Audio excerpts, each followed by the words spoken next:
আসসালামু আলাইকুম সুপ্রিয় দর্শক, চলে আসলাম এই মুহূর্তে পাওয়া সবচেয়ে গুরুত্বপূর্ণ আবহাওয়ার নতুন আপডেট নিয়ে। উপকূলে আঘাত হেনেছে শক্তিশালী নিম্নচাপ। আগামী ৭২ ঘন্টার মধ্যে রাজধানী ঢাকা, খুলনা, বরিশাল, চট্টগ্রাম, রাজশাহী, ময়মনসিংহ, সিলেট এবং পশ্চিমবঙ্গের কলকাতা সংলগ্ন একাধিক জেলায় বৃষ্টি ও বজ্রসহ ভারী থেকে অতি ভারী বৃষ্টিপাতের সতর্কতা রয়েছে। এছাড়া কয়েকটি জেলার উপর দিয়ে ঘন্টায় ৪০ থেকে ৫০ কিলোমিটার বেগে দমকা ও ঝড়া হওয়ার সতর্কতা রয়েছে। তো আজ ২৫শে জুলাই শুক্রবার এবং আগামীকাল ২৬শে জুলাই শনিবার কেমন থাকতে চলেছে আগামী ২৪ থেকে ৪৮ ঘন্টা আবহাওয়া? বাংলাদেশ থেকে শুরু করে ভারতের পশ্চিমবঙ্গ, আসাম, মেঘালয় এবং উত্তর থেকে ত্রিপুরা রাজ্যে আগামী ২৪ থেকে ৪৮ ঘন্টার মধ্যে কোন কোন জেলাগুলোতে নিম্নচাপের প্রভাবে বৃষ্টি ও বজ্রসহ ভারী থেকে অতি ভারী বৃষ্টিপাতের সম্ভাবনা রয়েছে। এছাড়া আগামী ১০ দিনের আবহাওয়ার পূর্বাভাস কি বলছে, কোন কোন জেলাগুলোতে এই নিম্নচাপের প্রভাব কতদিন পর্যন্ত চলমান থাকতে পারে এবং বঙ্গোপসাগর কতদিন উত্তাল থাকতে পারে, তো সে বিষয়ে আরো বিস্তারিত জানতে হলে ভিডিওটি সম্পূর্ণ দেখতে থাকুন। আর আপনি কোন জেলা থেকে খবরটি দেখছেন, আপনার জেলার নামটি আমাদের কমেন্ট বক্সে জানিয়ে দিবেন। আর সবার আগে সবার প্রথম সঠিক খবর জানতে আমার চ্যানেলটিকে সাবস্ক্রাইব করে রাখুন। এবার জেনে নেওয়া যাক এক নজরে। বন্ধুরা, এরপর আমরা সরাসরি উপগ্রহ চিত্রে চলে আসলাম। তো এখান থেকে আপনারা দেখতে পাচ্ছেন যে পূর্বাভাস অনুযায়ী কিন্তু আজ থেকে দেশের বিভিন্ন অঞ্চলে চলমান ভ্যাপসা গরম অনেকটাই কমে গেছে। একই সঙ্গে দেশের বিভিন্ন অঞ্চলে দমকা ও ঝড়া হাওয়া বইতে শুরু করেছে। কোথাও কোথাও ঘন্টায় ৪৫ থেকে ৪০ কিলোমিটার বেগে দমকা ও ঝড়া হাওয়া দেখা গিয়েছে।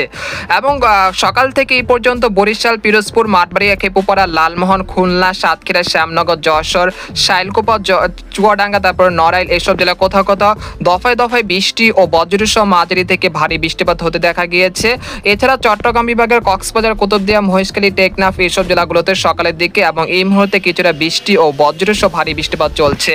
এবং কলকাতা, তারপর খড়গপুর, পূর্ব ও পশ্চিম মেদিনীপুর, শান্তিপুর, বর্ধমান, বানকরলিয়া, পুরুলিয়া, আরামবাগ, চন্দননগর এসব জেলার বেশ কয়েকটি অঞ্চলে ঘন্টায় ৪০ থেকে ৫০ কিলোমিটার বেগে দমকা ও ঝড়া হওয়ার সাথে বৃষ্টি এবং ভারী বৃষ্টিপাত চলছে।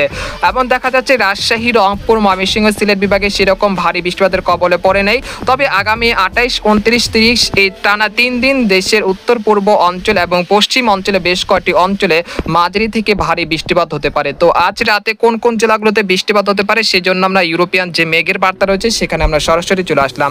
তো আমরা এখান থেকে দেখতে পাচ্ছি যে রাত ১১টার দিকে দেখা যাচ্ছে দেশের উপকূলীয় অঞ্চলগুলোতে খেপুপাড়া, পটুয়াখালী, লালমোহন, বুরহানুদ্দিন, ভোলা, তারপর সন্দ্বীপ, হাতিয়া, তারপর হচ্ছে ফরিদগঞ্জ, মতিরহাট এসব জেলা কোথাও কোথাও বিক্ষিপ্ত আকারে হালকা মাঝারি এবং কোথাও কোথাও মাঝারি ধরনের ভারী বর্ষণ হতে পারে।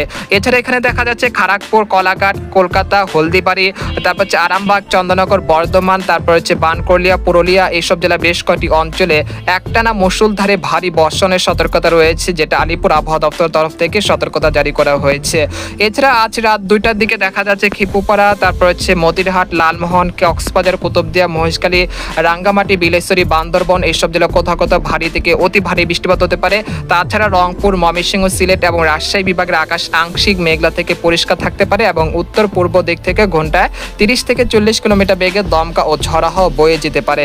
এরপর আমরা শনিবার ভোর সকাল ৬টার দিকে চলে আসলাম। তো এখান থেকে দেখা যাচ্ছে যে ২৬শে জুলাই খেপুপাড়া, পটুয়াখালী, মাঠবাড়িয়া, লালমোহন, সন্দ্বীপ, হাতিয়া, তারপর কক্সবাজার, কুতুবদিয়া, মহেশখালী, টেকনাফ, চট্টগ্রাম, সীতাকোন, খাগড়াছড়ি, ফেনী, ফরিদগঞ্জ, তারপর হচ্ছে খুলনা, এখানে রয়েছে পশ্চিমবঙ্গের হলদিবাড়ি, গঙ্গাসাগর এইসব জেলায় হালকা থেকে মাঝারি ধরনের ভারী থেকে ভারী বর্ষণের সম্ভাবনা রয়েছে সকাল ৬টার দিকে শনিবার। তাছাড়া রাজধানী ঢাকা, ময়মনসিংহ, সিলেট, রংপুর, রাজশাহী বিভাগের আকাশ আংশিক মেঘলা থেকে মেঘলা থাকতে পারে, তবে ২-১ পশলা গুড়ি গুড়ি বৃষ্টিপাতের সম্ভাবনা রয়েছে ফরিদপুর, মাদারীপুর, মুন্সিগঞ্জ, নারায়ণগঞ্জ, কাপাসিয়া, তারপর রয়েছে নাগারপুর, কিশোরগঞ্জ এইসব জেলা ২-১ স্থানে।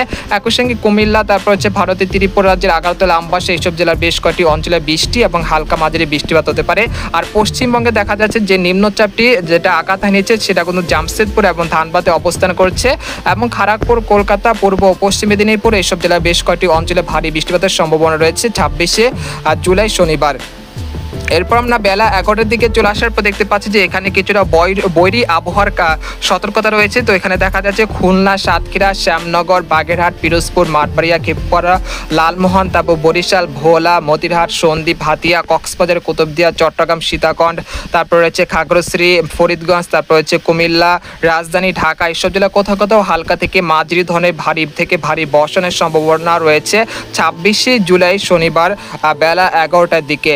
এরপর আমরা দুপুর 2টা থেকে সন্ধ্যা 6টার মধ্যে দেখা যাচ্ছে যে ঢাকা, খুলনা, বরিশাল, চট্টগ্রাম, ময়মনসিংহ এবং সিলেট বিভাগের প্রত্যেকটি জেলাতে কয়েক দফায় বৃষ্টি এবং হালকা থেকে মাঝারি ধরনের ভারী বর্ষণের সম্ভাবনা রয়েছে 26শে জুলাই শনিবার।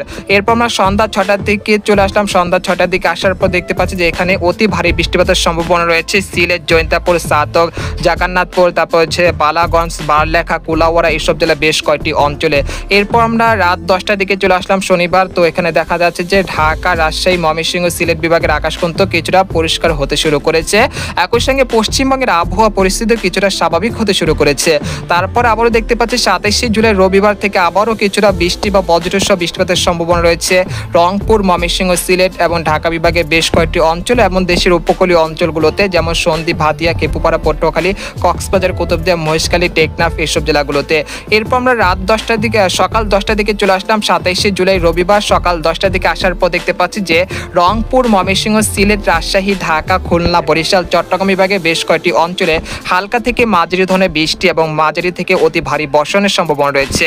এরপর আমরা দেখতে পাচ্ছি যে 27শে জুলাই দুপুর 2টা থেকে পরবর্তী 72 ঘন্টায় অতি ভারী বৃষ্টিপাতের রেড অ্যালার্ট রয়েছে যেসব জেলাগুলোতে। সেসব জেলাগুলো আপনাদেরকে এক নজরে দেখে দিচ্ছি। আপনাদেরকে সরাসরি যে আগামী 48 ঘন্টার মধ্যে কোন কোন জেলাগুলোতে অতি ভারী বৃষ্টিপাত হতে পারে সেই জেলাগুলো আপনাদেরকে এক নজরে দেখে দিচ্ছি। তো আমরা দেখতে পাচ্ছি যে এখানে মতিরহাট, সন্দ্বীপ, হাতিয়া, কক্সবাজার, কুতুবদিয়া, মহেশখালী, চট্টগ্রাম, সীতাকুণ্ড, খাগড়াছড়ি, রাঙ্গামাটি, বিলাইছড়ি, ফরিদগঞ্জ, মতিরহাট, কুমিল্লা, তারপর হচ্ছে ব্রাহ্মণবাড়িয়া, লাখি, মৌলভীবাজার, কিশোরগঞ্জ, কাপাসিয়া, রাজধানী ঢাকা, মাদারীপুর, লোহাগাড়া, বরিশাল, পিরোজপুর, তারপর হচ্ছে খেপুপাড়া, মাঠবাড়িয়া, তারপর হচ্ছে মিরহাজিগঞ্জ, তারপর হচ্ছে মংলা, সাতক্ষীরা, শ্যামনগর, যশোর, শাইলকোপা, তারপর হচ্ছে সরিষাবাড়ি, বগুড়া, ময়মনসিংহ, তারপর রয়েছে নেত্রকোনা, তিরিশাল, নালিতাবাড়ি, ফুলপুর, জামালপুর, তারপর হচ্ছে শিবগঞ্জ, তারপর রয়েছে সিলেট, জৈন্তাপুর, কানাইঘাট, তারপর ঝাড়খাই, বারলেখা, মৌলভীবাজার, কামালগঞ্জ এইসব জেলার কয়েকটি জেলাতে ভারী থেকে অতি ভারী বৃষ্টিপাত হতে পারে, যেখানে সর্বোচ্চ বৃষ্টিপাত থাকতে পারে সিলেট বিভাগের প্রত্যেকটি জেলাতে প্রায় 200 থেকে 250 মিলিমিটার পর্যন্ত। তাই বলা যাচ্ছে যে আগামী 27 থেকে 28, 29, 30 এই টানা 3 দিন দেশের বিভিন্ন অঞ্চলে অতি ভারী বৃষ্টিপাত হতে পারে, যার ফলে যে নিচু এলাকাগুলো রয়েছে সেখানে জলবদ্ধতার সৃষ্টি হতে পারে এবং সিলেট এবং কুমিল্লা, তারপর খাগড়াছড়ি এসব জেলা বেশ কয়েকটি অঞ্চলে আকস্মিক বন্যার সৃষ্টি হওয়ার আশঙ্কা রয়েছে। তো এখান থেকে দেখতে পাচ্ছেন যে আগামী 10 দিনের পূর্বাভাসে দেখা যাচ্ছে ভারতের আসাম, মেঘালয় এইসব জেলাগুলোতে প্রায় 500 থেকে 600 মিলিমিটার পর্যন্ত অতি ভারী বৃষ্টিপাত হতে পারে।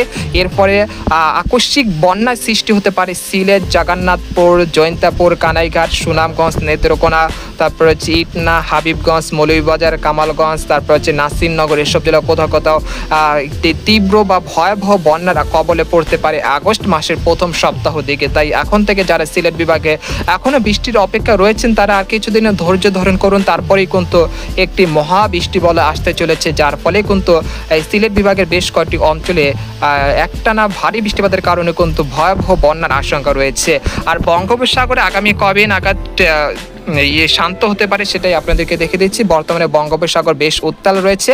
আগামী 1 আগস্ট থেকে বঙ্গোপসাগর কিন্তু ধীরে ধীরে স্বাভাবিক হতে শুরু করবে। তাই আপনারা যারা মাছ ধরার ট্রলার নিয়ে গভীর সাগরে যেতে চাচ্ছেন তারা উপকূলের কাছাকাছি থেকে সাবধানতার সাথে চলাচল করবেন, না হলে কিন্তু বিপদের সম্মুখীন হতে পারেন। আর আপাতত বঙ্গোপসাগর কিন্তু বেশ উত্তাল থাকায় দেশের সকল সমুদ্র বন্দরগুলোকে 3 নম্বর সতর্ক সংকেত অব্যাহত রাখা হয়েছে এবং সেটা আগামী 29 তারিখ পর্যন্ত চলমান থাকতে পারে। তারপর 31 তারিখ থেকে এই চলমান যে সতর্কতা সংকেত সেটা কিন্তু উঠিয়ে ফেলতে পারে বাংলাদেশের আবহাওয়া অধিদপ্তর তরফ থেকে। তো আজকের খবর এখানে শেষ করলাম। পরবর্তী আপডেট জানতে আমাদের সাথে থাকবেন। ধন্যবাদ।